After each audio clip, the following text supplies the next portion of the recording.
Students हम बात कर रहे थे इंटीग्रल्स ऑफ ट्रिग्नोमेट्रिक फंक्शन के ऊपर और हम बात कर रहे थे कि हमारे पास इंटीग्रेशन क्या होती है, ठीक है ना। तो इंटीग्रेशन हमारे पास क्या होती है, रिवर्स प्रोसेस ऑफ डिफरेंशिएशन, ठीक है। यानी हम किसी फंक्शन का अगर डेरिवेटिव निकालते हैं तो उस फंक्शन का एरिया अंडर द कर्व निकालें या उसका इंटीग्रल लें तो दोनों हमें कहाँ पहुँचाते हैं, ओरिजिनल फंक्शन पर पहुँचाते हैं, ठीक है। तो अब सबसे पहले हम अपनी बात को शुरू करेंगे साइन फंक्शन से, ठीक है। साइन फंक्शन हमारे पास अगर देखिए, अगर मैं डिफरेंशिएशन करता हूँ देखिए हमने डेरिवेटिव बहुत अच्छी तरह से पढ़े हुए हैं कि अगर मैं डेरिवेटिव करता हूँ साइन एक्स, सही है, डोमेन क्या है, एक्स है, थीटा की जगह थीटा रखो, एक्स रखो, बात है, सही है। तो हमारे पास जो वो आती है डिफरेंशिएशन, वो क्या आती है,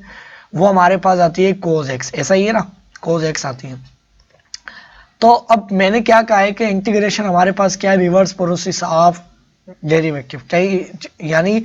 जो हमारे पास ओरिजिनल फंक्शन था, ये ओरिजिनल फंक्शन था, इसको डिराइव किया तो हमारे पास cos x आया। अब इसको मैं इसका एरिया अंदर था कर्व निकालूं या इसका इंटीग्रेशन निकालूं, वापस मुझे कहाँ पहुंचाएगी, इधर, सही है। तो इसी वजह से हम क्या कहते हैं, रिवर्स प्रोसेस। अब जाहिर सी बात है, अगर मैं cos x जो है इसको मैं दोबारा से इंटीग्रेट करूंगा तो मेरे पास क्या आना चाहिए, तो मेरे पास वापस आना चाहिए साइन एक्स, सही है, साइन एक्स और सम कांस्टेंट सी, सही है ना। अब इसके साथ जाहिर सी बात है, अगर मेरे पास साइन एक्स, सही है, और इधर कोई कांस्टेंट कोई भी लिया जा रहा हो, 1 2 3 4 5, भले जीरो हो, तो हमारे पास उसका जो डेरिवेटिव आएगा वो जीरो आएगा, सही है। तो इस वजह से वो हमारे पास यहाँ पर जब डेरिवेटिव आएगा उसका क्या आ जाएगा, तो आपको पता है कि वो कांस्टेंट खत्म हो जाता है। तो जब जैसे हम रिवर्स में जाएंगे तो हमें पता नहीं होता वो कौन सा फंक्शन, वो कौन सा हमारे पास जो था, वो जो हमारे पास कांस्टेंट क्या था, तो इस वजह से हम कांस्टेंट लाजमी लगाते हैं, ठीक है। तो अब सबसे पहला अगर हम इंटीग्रेशन को स्टार्ट करते हैं साइन फंक्शन थे, तो हमारे पास साइन फंक्शन की इंटीग्रेशन क्या होगी, sine x with respect to d x, सही है। अब ये क्या होगी, देखिए हमारे पास जो है ना कोई ओरिजिनल फंक्शन था, ठीक है, उसको हमने डिराइव करा, यानी हमारे पास कोई एफ ऑफ एक्स फंक्शन था, सही है, उसको मैंने डिराइव करा तो मेरे पास क्या है, साइन एक्स आया, ठीक है। अब मैं वापस से इसको इंटीग्रेट करूंगा तो मेरे पास ये एफ ऑफ एक्स फंक्शन जो ओरिजिनल था वो आ जाएगा। अब वो कौन सा फंक्शन था, तो देखिए अगर मेरे पास कौन सा फंक्शन होता है जिसको मैं डिराइव करता हूं तो मेरे पास साइन आता है, तो मेरे पास वो फंक्शन होता है कोस का, सही है, डी एक्स। और अगर मैं कोस एक्स को डिराइव करता हूं विद रिस्पेक्ट टू एक्स तो हमारे पास आता है, हमारे पास इक्वल टू किसके बराबर आता है, हमारे पास आ जाता है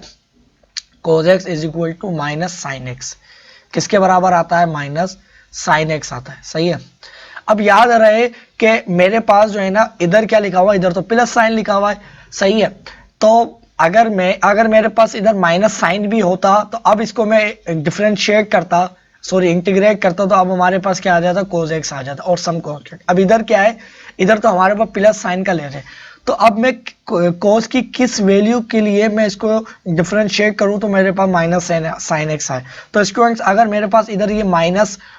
साइन को माइनस cos x होता तो आपको पता है कि माइनस cos का हम जैसे ही डेरिवेटिव लेते तो हमारे पास जो कांस्टेंट -1 होता वो बाहर आ जाता और डेरिवेटिव लिया जाता सिर्फ cos x का, सही है। तो इधर उसका डेरिवेटिव आता, ठीक है, और माइनस साइन इससे मल्टीप्लाई होकर प्लस साइन आ जाता, सही है, तो साइन एक्स आ जाता। तो हमारे पास मैंने माइनस कोस एक्स का डेरिवेटिव लिया तो मेरे पास क्या है, प्लस साइन एक्स। तो इसका मतलब है अब इंटीग्रेट क्या है, रिवर्स करूंगा तो मेरे पास क्या आ जाएगा, इज इक्वल टू,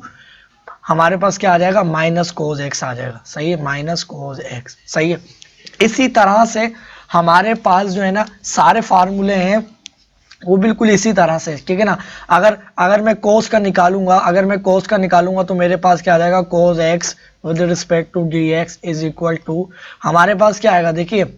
अगर मैं साइन का डेरिवेटिव निकालता हूं तो मेरे पास क्या आता है, कोस आता है। अगर मैं कोस का वापस रिवर्स करूंगा तो क्या आएगा, साइन एक्स आ जाएगा, सही है। अब ये हम क्या करेंगे कि ये वाली देखिए मैं सारी चीजें इसमें नहीं लिखूंगा, सही ना, आप ऊपर स्क्रीन पे आपको अभी शो हो जाएगा ये सारे फार्मूलेस, ठीक है। अब इसकी कुछ बेसिक टेक्निक्स है वो मैं आपको बता देता हूँ, ठीक है ना, अब ये याद आपको करना पड़ेंगे, ठीक है।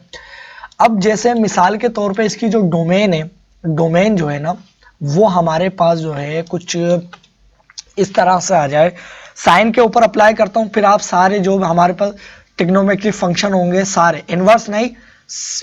हमारे पास ट्रिग्नोमेट्री फंक्शन, इनवर्स वाले नहीं, सही है ना, इनवर्स की बात नहीं हो रही है इधर, सिर्फ ट्रिग्नोमेट्री, सिंपल ट्रिग्नोमेट्री फंक्शन, ठीक है। तो वो चीज आप सब पे अप्लाई करोगे, ठीक है। अगर मेरे पास साइन एक्स और इसका अब जो डोमेन है वो एक्स की जगह आ जाए, ए एक्स प्लस मेरे पास आ जाए एक्स प्लस और इसको हम डिफरेंशिएट कर रहे हो, सॉरी इंटीग्रेट कर रहे हो with respect to s is equal to, अभी किसके बराबर आएगा, तो देखिए ये स्टूडेंट्स हमारे पास किसके बराबर आ जाएगी, तो अगर यही वाली चीज अप्लाई करता हूं तो minus cos X sorry minus A, domain क्या कोज आ जाएगा और डोमेन क्या आ जाएगा, एंगल के तौर पर जो डोमेन है ये आ जाएगी, ठीक है। अगर ये फार्मूला ठीक है, अगर ये फार्मूला ठीक है, तो अब मैं, ये हमारे पास ग्राफ फंक्शन था, मैंने वापस से किया तो ओरिजिनल फंक्शन आ गया। अब इसको दोबारा ग्राफ करूंगा तो ये चीज आना चाहिए, तो मैं इस चीज की इंटीग्रेशन और डिफरेंशिएशन करके चेक करता हूं मेरे पास क्या आता है। मेरे पास ये माइनस कोस है, तो अगर मैं माइनस कोस की करूंगा, minus a x plus b plus c some constant is equal to, आपको पता है माइनस साइन बाहर आ जाएगा, ठीक है। और इसकी जो हमारे पास जो डिफरेंशिएशन आएगी कोस की सिर्फ, तो वो हमारे पास आ जाएगी साइन, तो हमारे पास क्या हो जाएगा प्लस साइन, सही है, और प्लस साइन और डोमेन क्या हो जाएगी एज इट इज आ जाएगी, ठीक है। चेन रूल अप्लाई होगा और फिर इसकी जो डोमेन जो हमारे पास एक्स प्लस है इसका डेरिवेटिव लिया जाएगा, तो जब हमारे पास डेरिवेटिव लिया जाएगा ए एक्स प्लस बी, तो हमारे पास सिंपल क्या आ जाएगा, ए आ जाएगा, सही है। तो ए हमारे पास इधर आ जाएगा, सिंपल, याद रहे ये इधर किसी से भी मल्टीप्लाई नहीं होगा, ये एज अ डोमेन आ रही है, ठीक है, एंगल के तौर पे आ रही है, एज अ वैल्यू आ रही है, ठीक है। अब याद रहे क्या मेरे पास जो है ना इधर क्या था, मेरे पास इधर जो है ना वो ए भी आया इजाफी तौर पे, तो इसका मतलब है एग्जैक्ट ये वाली चीज नहीं आई है अगर इसको मैंने डिराइव करा है। तो इसका मतलब है, अगर आप एक बात सोचो कि अगर मेरे पास ये ऐसे ब्रैकेट में होता, सही है, और इसके साथ मेरे पास इधर लिखा हुआ होता 1/a, अब जाहिर सी बात है हम जब डेरिवेटिव लेते तो हमारे पास क्या होता है, डेरिवेटिव इस चीज का लिया जाता और 1/a बाहर आ जाता क्योंकि कांस्टेंट था, और एंड पर मेरे पास अंदर का अभी रिजल्ट हमारे पास क्या है, a साइन, और ये जो भी आया वो आ गया, ठीक है। और साथ में हमारे पास बाहर क्या होता 1/a होता, तो a से कैंसिल आउट हो जाता, तो एग्जैक्टली अब हमारे पास क्या आएगा, हमारे पास आएगा ax प्लस